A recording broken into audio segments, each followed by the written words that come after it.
So let's go. What you need is a pair of scissors, a nano-coated wire, a tissue, anything that can hold moisture. Really, anything can do. You can even use toilet papers, but I mean that is not going to be durable. So the best thing is to use something that is going to last a while. So a piece of cloth, and then you have the aluminum foil there, and then you have your liquid plasma. This is what we're going to use to activate the beads. You can use any liquid plasma of your choice, depending on what you want, what applications you want to use this one for. If it's for health application, I advise you to use proper liquid plasma. This one is just a random liquid plasma because I'm just it's just for the lecture's purpose. But this is, I think this is from Copuana, so I can't remember, but it's liquid plasma. Okay, so without much talk, let's go. So to make the Alice bead, you need a copper wire. You take you make a knot at the end of the copper wire, and then you roll your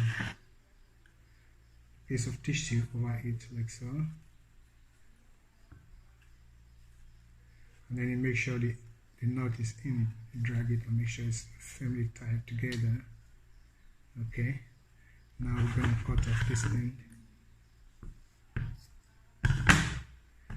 and continue with the rolling like so, and then you take the foil, take it over. Make sure the head, this end doesn't come out, so you have to drag it in. Okay, so we take the foil, wrap it over it like so, firmly, and then we chop it off, chop up the rest.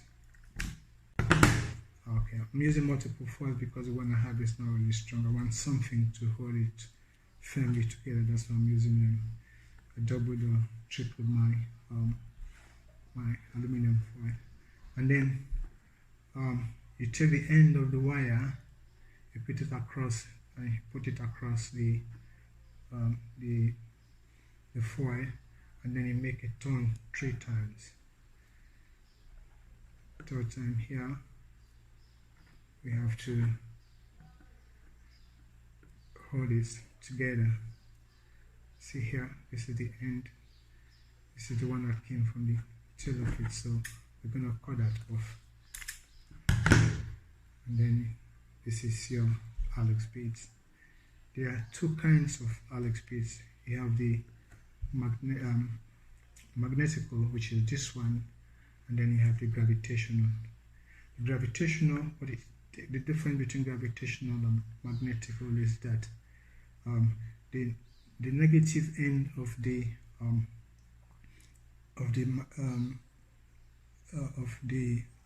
bead is connected to the positive, like you short circuiting your battery like that. So you see the rest of that there.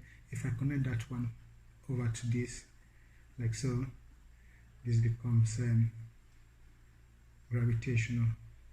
But when I take it off, I take that off like that, like so, take it back off. It's magnetical.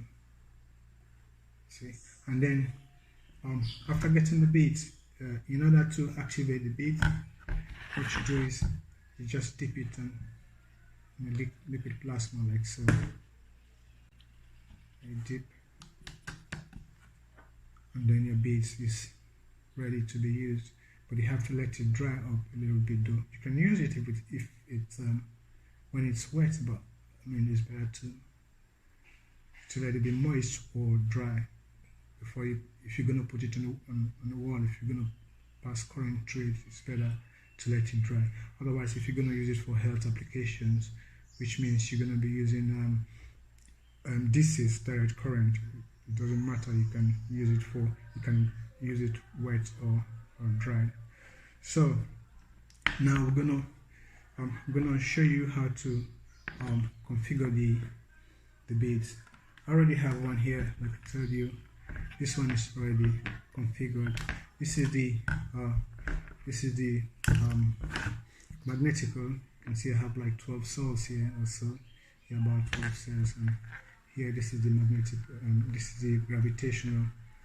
Okay, so it really doesn't matter how much the numbers of cells you have here, because it's just this beads, these cells were made for something else. So for this lecture, I'm just trying to use it. Okay, so you see, sometimes it has some light if it's really activated. Well, anyway, so now what have I done? This is the magnetical, this is the gravitational. So sorry about that.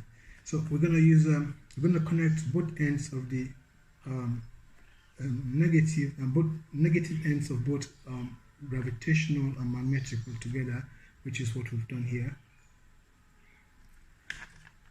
And then if you want to put it in the grid, for instance, if you want to configure it to your grid, this is how you connect it. So the positive from the grid comes here, and then the negative from the grid comes here. Just remember, this is a magnetical unit. So the positive comes here, the negative comes here, and then to take it out, to get the current out of it, you get the negative has to come here, and then the positive has to come here, which means here you have two positive, and here coming out one negative, and then here is negative. This is the in, and then this is the out negative, out positive, out negative, and in negative, in positive. So that's it anyway. So, and then another thing I might remind you about is that if you make your, after activating your beads, in the lipid plasma, you have to remember to put an LED on it so you can align the polarities. So what you do is you put the LED in parallel. You see the positive end to the positive end of this, and then the negative end to the gravitational end of this one, like so. You have to do this before you use the beads, for most especially when you're doing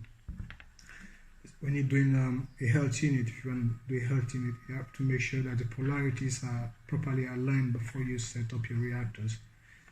It's good, but if it's just for the energy, like you want to make you want to reduce your consumption, your power energy consumption at home, or you want to make a generator, it doesn't matter. You can just go ahead and make the beads. And then actually, if you want to make an energy generator, you really don't have to nanocoat your electrodes. You can just use plain copper wires. It's gonna work. Doesn't really doesn't matter. So that's about it. So we're gonna I'm gonna tell you what some of the applications that I've discovered with the Alex beads. The Alex beads has some of the functions I've discovered is this. We all know that it can save you on your electricity bills, and then you can configure it into a health unit. It can detect the activities of the atmosphere seconds or so before before you see it. Like for instance, if there's lightning and thunder, you get the effect. I mean, you get the signal from the reactor a couple of seconds before it hits. Okay, like I said, you can make a generator, you can make a hybrid generator. This is not an energy saving, it's totally hybrid generator. I'm going to show you, I have to show you that one. I'm going to show you that one maybe by the next lecture. I'll show you how you can configure the beads to act as a generator using the signals from the walls. It's not the current, it's just the signals it's going to use from the wall. Even if if for instance you have a prepaid meter in your house and then you don't have no money in the meter, that doesn't mean that you cannot use your light. So with this reactor, when it's properly configured, you're going to be able to combine the reactor with the signals from the wall and still get your light, depending on how much voltage is on your grid, and then the weather sometimes as well that plays another part.